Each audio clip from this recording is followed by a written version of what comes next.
అందరికీ నమస్కారం అండి. Welcome to my channel.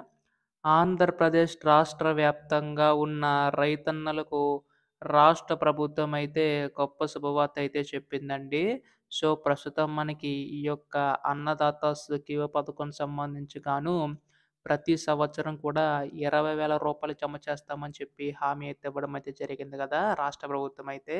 అయితే ఇప్పుడు రాష్ట్ర ప్రభుత్వం మనకి ఈ యొక్క అన్నదాత సుఖీభావ నిధులు విడుదల చేయడానికైతే సిద్ధమవుతున్నట్లుగా తెలుస్తుందండి. అయితే ఈ యొక్క నిధులు ఎప్పుడు విడుదల చేయనున్నాయి ప్రతి అప్డేటు కూడా ఈ వీడియోలో పూర్తి సమాచారం అంతా కూడా తెలుసుకుందామండి.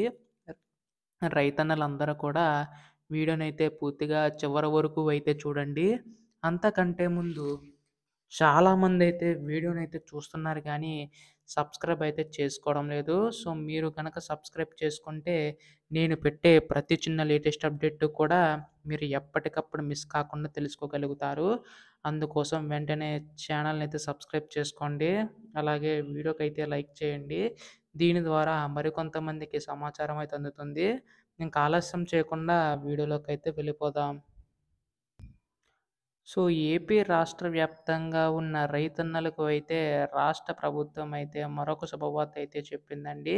అయితే మీ అందరికీ తెలిసినట్లుగానే రాష్ట్ర ప్రభుత్వం ప్రతి సంవత్సరం కూడా రూ. 20,000 అందిస్తామని చెప్పి హామీ అయితే ఇవ్వడం అయితే జరిగింది కదా!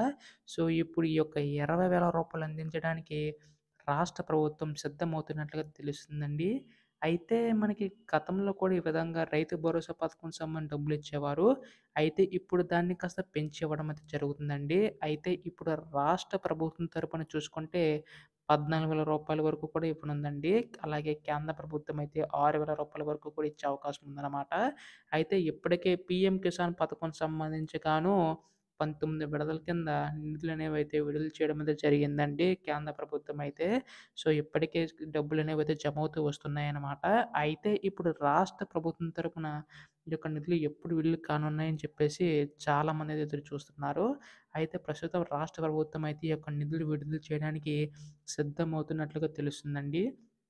పీఎం కిసాన్ పథకంతో పాటే మనకు కొన్ని ఇచ్చే అవకాశం ఉందన్నమాట. కాకపోతే పీఎం కిసాన్ పథకం సంబంధించి చూసుకుంటే ఎవరికైతే ఈ కేవైసీ నమోదై ఉంటుందో సో, వారికి మాత్రమే ఈ యొక్క నిధులనేవైతే అందుతున్నాయండి. అంటే మీ యొక్క phone number, bank account, Aadhaar card కూడా లింక్ అయ్యి ఉండాలనమాట. సో, దీనివల్ల మనకి ఎప్పుడు నిధులు మీ యొక్క ఖాతాలో పడినా కానీ మెసేజ్ రూపంలో మీ ఫోన్‌కైతే వస్తుంది. సో, దీని ద్వారా మనకి ఈజీగా అర్హులను గుర్తించి సో, వారి యొక్క ఖాతాలో డబ్బులనేవైతే జమ చేసే విధంగా రాష్ట్ర ప్రభుత్వం ఆలోచించి అంటే కేంద్ర ప్రభుత్వం ఆలోచించి నిర్ణయం అయితే తీసుకుందనమాట.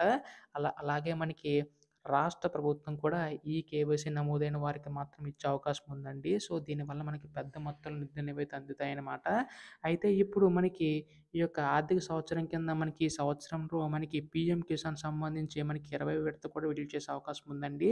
అయితే ఇప్పుడు పీఎం కిసాన్ పథకం చూసుకుంటే రూ.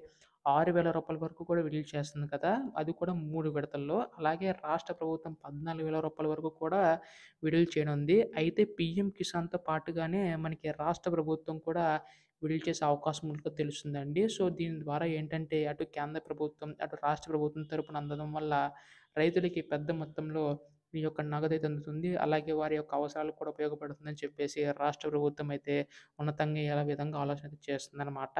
అయితే దాదాపుగా మనకి 4,000,00,00,000 వరకు కూడా నిధులనేవైతే కేటాయించడం అయితే జరిగిందండి. సో, కేవలం అర్హులు గల వారికి మాత్రమే ఈ యొక్క నిధులనేవైతే ఇచ్చే అవకాశం ఉందన్నమాట రాష్ట్ర ప్రభుత్వం అయితే. అయితే దీనికి సంబంధించి గాను అర్హుల వారికి మాత్రం ఇచ్చే అవకాశం ఉందని చెప్పేసాను గదా! అది ఏంటంటే మనకి 4 చక్రాల వాహనం కలిగి ఉంటే వారికైతే రాకపోవచ్చండి. అలాగే ఇక్కడ మనకి ముఖ్యంగా చూసుకున్నట్లయితే ఇన్‌కమ్ టాక్స్ ఎవరైనా పే చేస్తే వారికి కూడా రాకపోవచ్చనమాట. సో, దీనివల్ల అర్హులను ఈజీగా గుర్తించి వారికి మాత్రం ఇచ్చే అవకాశం ఉందండి. రాష్ట్ర ప్రభుత్వం అయితే చాలామంది ఎదురు చూస్తున్నారు. గతంలోనే ఇవ్వాల్సి ఉంటుంది. కాకపోతే కొన్ని కారణాల వల్ల అయితే ఇవ్వలేకపోయింది రాష్ట్ర ప్రభుత్వం అయితే. అయితే మీ అందరికి తెలిసినట్లుగానే రాష్ట్ర ప్రభుత్వం దగ్గర అంతంత మాత్రం నిధులనేవైతే ఉన్నాయండి. సో, మనకి అనేక పథకాలనేవైతే ఇవ్వడం అయితే జరిగింది గదా! ఒక్కొక్క పథకం అమలు చేసుకుంటూ రావడం అయితే కాస్త ఆలస్యం అయితే అవుతుందనమాట. సో, ఇప్పుడు అన్నదాత సుఖీభ పథకం సంబంధించి కూడా ఆ విధంగా లేట్ అయ్యే అవకాశం ఉందండి. కానీ ఇప్పుడైతే మనకి నిధులనేవైతే విడుదల చేసే అవకాశం ఉందండి రాష్ట్ర ప్రభుత్వం అయితే. అయితే మనకి ఈ యొక్క నిధులనేవి ఏప్రిల్‌లో విడుదల చేసే అవకాశం ఉందండి. సో, మనకి మార్చ్‌లో ఏ విధంగా అప్లై చేసుకోవాలని చెప్పేసి త్వరలో అప్డేట్ వచ్చే అవకాశం ఉందనమాట. అయితే దీనిపై ఎటువంటి చిన్న లేటెస్ట్ అప్డేట్ వచ్చినా మీరు ముందుగా తెలుసుకోవాలనుకుంటే మాత్రం దయచేసి ఛానల్ అయితే సబ్స్క్రైబ్ చేసుకోండి మిత్రులారా. మీ సపోర్ట్ ఉంటే ఇలాంటి వీడియోస్ నేను ఇంకా చేయగలుగుతాను. అలాగే వీడియోకైతే లైక్ చేయండి. అలాగే మీ తోటి వారందరికీ కూడా వీడియోనైతే షేర్ చేయండి. ధన్యవాదములు.